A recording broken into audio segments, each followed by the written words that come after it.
अच्छे लोगों के साथ हमेशा बुरा क्यों होता है?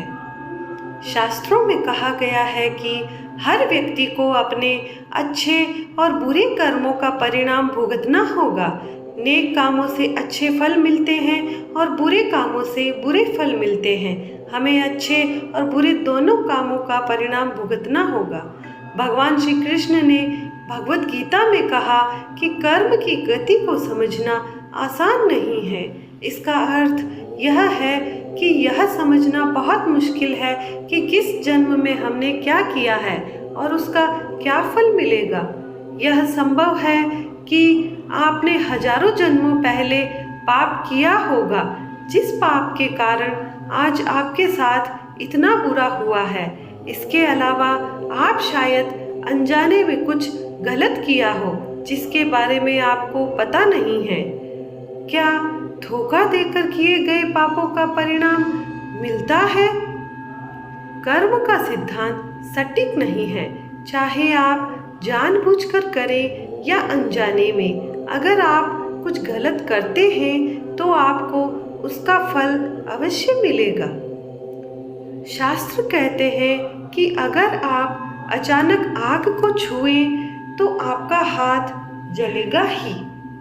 शास्त्रों में कई कहानियां हैं जो बताती है कि अनजाने में किए गए पाप का फल भी लोगों को मिला है। पांडवों के पिता महाराज पांडु की एक कहानी है कि उन्होंने एक हिरण को तीर मार दिया था। वे उस समय नहीं जानते थे कि एक ऋषि ने हिरण का रूप लिया था और उनको श्राप दे दिया था, जिसके कारण बाद में वे मर गए।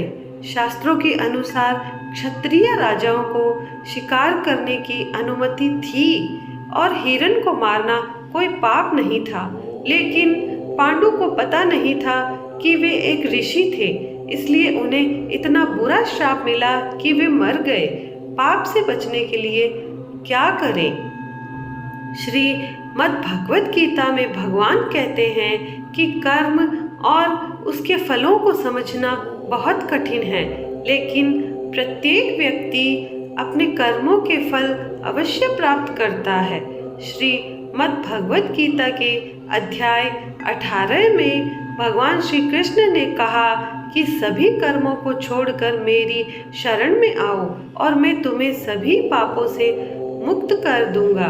वीडियो पसंद आया हो तो लाइक जरूर करें। चैनल पर नए हैं तो चैनल को सब्सक्राइब